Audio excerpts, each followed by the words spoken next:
अमीरों से ज़्यादा टैक्स वसूल करना चाहिए और गरीबों में बांटना चाहिए। हेलो फ्रेंड्स, आज हम लोग डिस्कस करने वाले हैं रॉबर्ट कियोसाकी की book rich dad poor dad का चैप्टर नंबर 4 कि कैसे गरीब इंसान और गरीब बनता है और अमीर। इस लेसन का नाम है the history of tax and the power of corporation. अगर आपने अभी तक रॉबर्ट कियोसाकी की यह बुक नहीं पढ़ी है तो दोस्तों आपको यह बुक अवश्य पढ़नी चाहिए।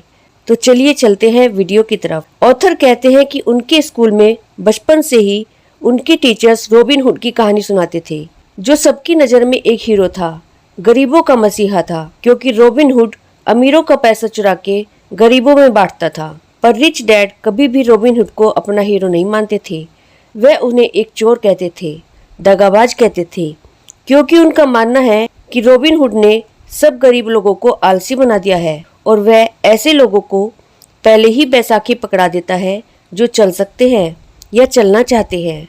उनको पूरी तरह से अमीरों के पैसे के ऊपर डिपेंड कर दिया है। इसलिए रॉबिन हुड तो आज नहीं रहा, पर हमें आज भी सुनने को मिलता है कि अमीरों को ज़्यादा टैक्स पे करना चाहिए और गरीबों में बांटना चाहिए।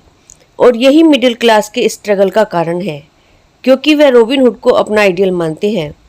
पर सच बात तो यह है कि अमीर कभी टैक्स नहीं देते। सबसे ज़्यादा टैक्स तो मिडिल क्लास के लोग देते हैं, जो बहुत मोटी सैलरी अर्न करते हैं और सरकार को टैक्स पे करते हैं। इस कॉन्सेप्ट को और भी अच्छी तरह से समझने के लिए हम लोगों को पहले जानना पड़ेगा कि टैक्स कैसे क्रिएट हुआ और सब लोगों पर कैसे लागू हुआ।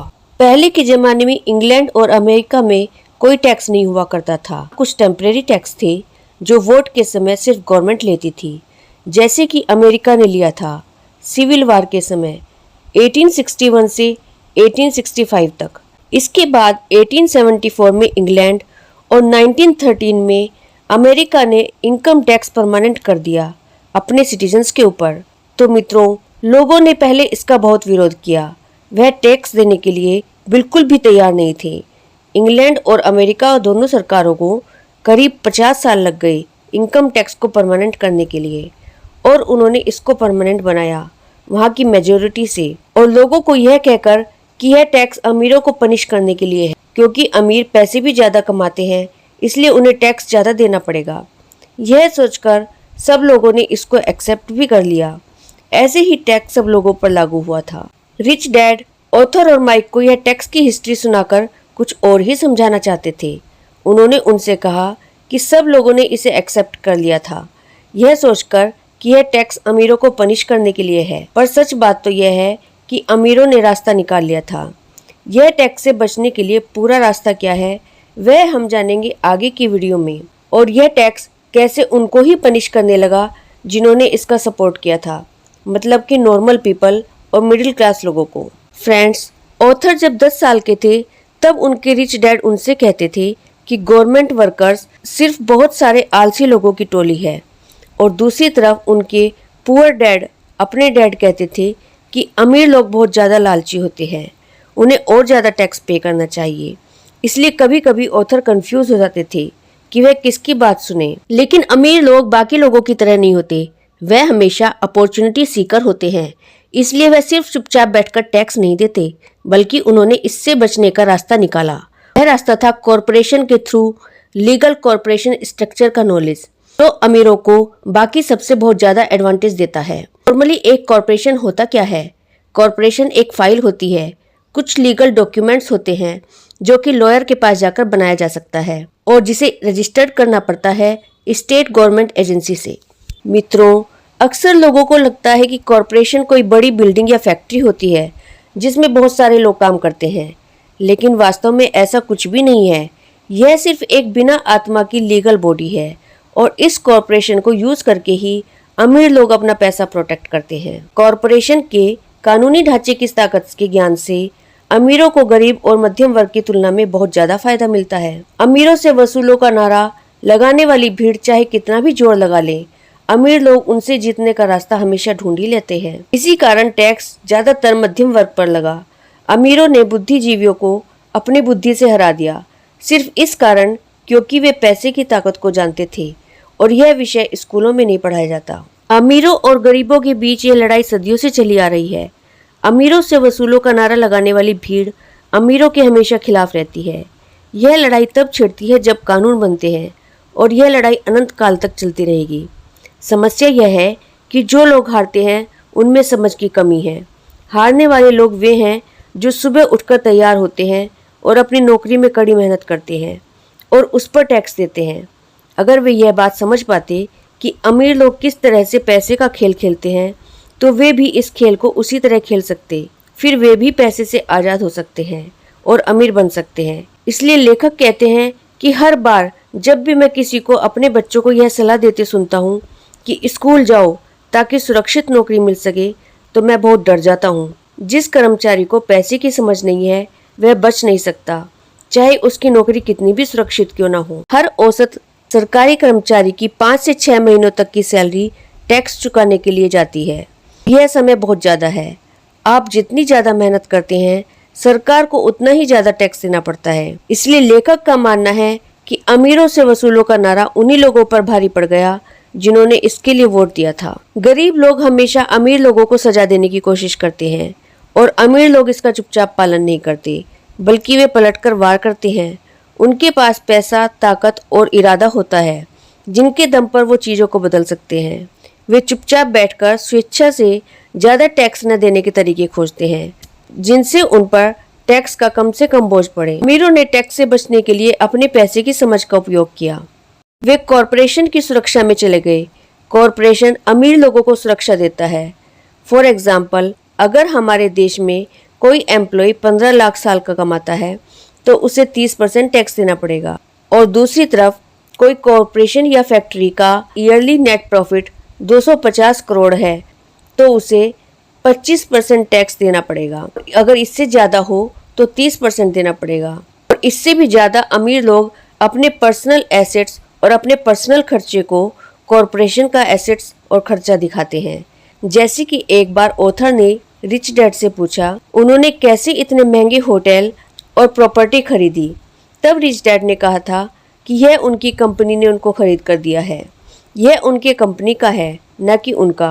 और अमीर लोग अपने पर्सनल एक्सपेंस को भी कंपनी के एक्सपेंस के कॉलम में ऐड करते हैं, जैसे बोर्ड मीटिंग के नाम पर गोवा घूमना, नई गाड़ी खरीदना आदि, जिससे वे उस पर लगे टैक्स से बच जाते हैं। और इस तरह से वे अपने सारे खर्चे निकालकर जो इनकम बचती है उसी पर टैक्स देते हैं। तो मित्रों, मिडिल क्लास के लोग पहले अर्न करते हैं, फिर बहुत ज़्यादा टैक्स पे करते हैं और फिर बाकी बचे हुए पैसे से अपने खर्चे चलाते हैं। और दूसरी तरफ रिच माइंडसेट का इंसान जो कॉरपोरेशन की पावर को समझता है, वह पहले अर्न करता है, फिर अपने सारे पूरे खर्चे करता है और फिर टैक्स पे करता है। जितनी बार साधारण लोगों ने अमीरों को पनिश करने की कोशिश की, उतनी ही बार वह लोग बच गए, क्योंकि अमीरों के पास पैसे होते हैं, पावर होती है चीज़ चेंज करने की। वह लोग स्मार्ट अटर्नीज, अकाउंटेंट हायर करते हैं और लीगल लूप होल्स ढूंढते रहते हैं। एक अच्छे अकाउंटेंट को सैलरी देना सरकार को टैक्स देने से सस्ता पड़ता है। वैसे लूप होल्स तो सबके लिए अवेलेबल होते हैं, लेकिन ढूंढ सिर्फ अमीर लोग पाते हैं क्योंकि वे खुद का बिजनेस करते हैं। वैसे ही एक लीगल लूप है 1031, जो एक रियल एस्टेट इन्वेस्टर को टैक्स ब्रेक देते हैं, और इसी लूप होल को यूज़ करके लेखक ने अपनी प्रॉपर्टी बनाई। मान लीजिए अगर कोई इन्वेस्टर एक छोटी प्रॉपर्टी को बेचकर उससे बड़ी रियल एस्टेट प्रॉपर्टी परचेज करता है तो उसके लिए उसको गवर्नमेंट को कोई भी टैक्स नहीं देना पड़ेगा। इसलिए इसके बारे में ऑथर कहते हैं कि जो लोग इस लीगल टैक्स सेविंग का फ़ायदा नहीं उठा रहे हैं वह एक बड़ी अपॉर्चुनिटी मिस कर रहे हैं। और यही है फाइनेंशियल एजुकेशन की पावर। ऑथर कहते हैं कि किस तरह से अमीर डैडी ने उन्हें फाइनेंशियल नॉलेज लेने के लिए मजबूर किया। जब वह 9 साल के थे तो उन्हें अमीर डैडी से बात करने के लिए बहुत इंतजार करना पड़ता था। वह अक्सर उनके ऑफिस में बैठकर उनका इंतजार करते थे। अमीर डैडी जानबूझकर उन्हें नज़रअंदाज करते रहते थे। वे चाहते थे कि वह उनकी ताकत पहचाने और एक दिन खुद भी इतने ही ताकतवर बने। उन्होंने हमेशा उनको याद दिलाया कि ज्ञान ही ताकत है और पैसे के साथ जो सबसे बड़ी ताकत आती है उसे बनाए रखने के लिए और उसे कई गुना करने के लिए सही ज्ञान की जरूरत होती है। उस ज्ञान के बिना संसार आपको इधर उधर धक्के मारता रहता है। अमीर डैडी हमेशा लेखक को और माइक को याद दिलाया करते थे कि सबसे ज़्यादा डरावना व्यक्ति बॉस या सुपरवाइजर नहीं होता बल्कि टैक्समैन होता है। तो मित्रों, लेखक बताते हैं कि अपने एसेट कॉलम को बिल्ड करने में रॉबर्ट कियोसाकी को यह बात और अच्छी तरह समझ में आई जब वह एक जेरोक्स कंपनी में काम कर रहे थे। वह कहते हैं कि मैं वहां पर अच्छे पैसे कमा रहा था, पर जितनी बार भी मैं अपने पे चेक को देखता था तो मुझे बहुत खराब लगता था, क्योंकि बहुत ज़्यादा पैसे मेरे पहले से ही कट जाते थे टैक्स के लिए, और जितना ज़्यादा पैसे मैं कमाता था उतना ही ज़्यादा टैक्स भी मुझे देना पड़ता था। तब मेरे कान में सिर्फ रिच डैडी की एक बात गूंजती थी कि मैं किसके लिए काम कर रहा हूँ और किसको अमीर बना रहा हूँ। लेखक कहते हैं कि अपने अमीर डैडी से सीखे गए सबक के कारण मैं उस चूहा दौड़ के मिथक से बाहर निकलने में सफल हो सका था और कम उम्र में ही एक नियोक्ता बन गया था। यह पैसे की समझ से ही संभव हुआ था। इस वित्तीय ज्ञान के बिना, जिसे मैं फाइनेंशियल आईक्यू कहूँगा, आर्थिक स्वतंत्रता की मेरी राह में बहुत ज्यादा मुश्किलें आई होती। इसी ज्ञान की वजह से जेरोक्स कंपनी में कुछ दिन काम करके ही वह समझ गए थे कि अगर वह अपनी पूरी जिंदगी इस पे पर डिपेंड करके काट देते हैं तो उनकी हालत भी बाकी सारे एम्प्लॉय जैसी होगी। जितना ज्यादा काम करेंगे उतना ज्यादा पैसा कटेगा। इसलिए उन्होंने उस जेरोक्स कंपनी में काम करते करते ही पैसे बचा बचा कर अपना साइड बिजनेस शुरू किया और अपनी कॉरपोरेशन कंपनी खोली। और जब वे अपना साइड बिजनेस स्टार्ट कर रहे थे तो उन्होंने अपनी नौकरी पर और भी ज्यादा ध्यान देना शुरू कर दिया, क्योंकि उनके पास अब एक पर्पस था। जल्दी काम करने जाते थे, पूरा मन लगाकर अपना काम करते थे और ट्राई करते थे कि जितना ज़्यादा हो सके सेल करें ताकि वह रियल एस्टेट में इन्वेस्ट कर सकें। और 3 साल के अंदर ही वह अपनी जेरोक्स कंपनी में काम करने से ज़्यादा पैसा कमाने लगे अपने रियल एस्टेट होल्डिंग कॉरपोरेशन से। और जो पैसा उन्होंने अपने कॉरपोरेशन से कमाया था, उनमें से हर एक पैसा, हर एक डॉलर अभी ऑथर के लिए काम कर रहा था और भी ज़्यादा पैसे बना रहा था। और धीरे धीरे उनकी कॉरपोरेशन से इतना ज़्यादा स्ट्रॉन्ग कैश फ्लो आने लगा कि उन पैसों से ही ऑथर ने अपनी पहली कार खरीदी। तो मित्रों, देखा आपने कि कैसे ऑथर ने दूसरों के लिए काम करते करते साथ ही अपना खुद का कॉरपोरेशन खोल के पैसों को अपने लिए काम पर लगाया और वह सक्सेसफुल भी हुए। और इसका प्रूफ है उनकी पहली गाड़ी, जिसको उन्होंने अपने कॉरपोरेशन से आने वाली इनकम से खरीदा था। तो मित्रों, इससे एक बात तो समझ में आती है कि आप जो भी करें, आपको फाइनेंशियल नॉलेज तो चाहिए, जिसको ऑथर फाइनेंशियल इंटेलिजेंस या फाइनेंशियल आईक्यू कहते हैं।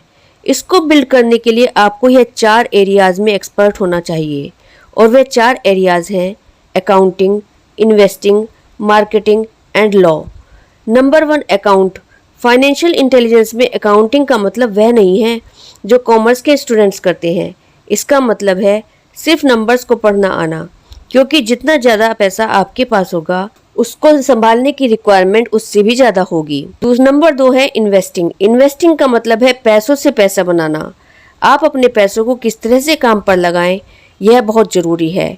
यदि आप पैसा कमा रहे हैं लेकिन खुद ही मेहनत करके पैसा कमाए जा रहे हैं और अपने पैसों को काम पर नहीं लगाते, तो आप कभी भी अमीर नहीं बन सकते। मित्रों, नंबर 3 है मार्केटिंग को समझना। बेसिकली मार्केट 2 चीज़ों से चलती है, डिमांड एंड सप्लाई। इन चीज़ों को समझकर ही आप मार्केट में सक्सेसफुल हो सकते हैं। और नंबर 4 लास्ट में आता है लॉ एडवांटेज और कॉरपोरेशन के बारे में अच्छे से जानना। जो व्यक्ति कॉरपोरेशन के बारे में अच्छी तरह से जानता है वह बहुत जल्दी अमीर बन सकता है, और इसे जानना कोई मुश्किल काम नहीं है।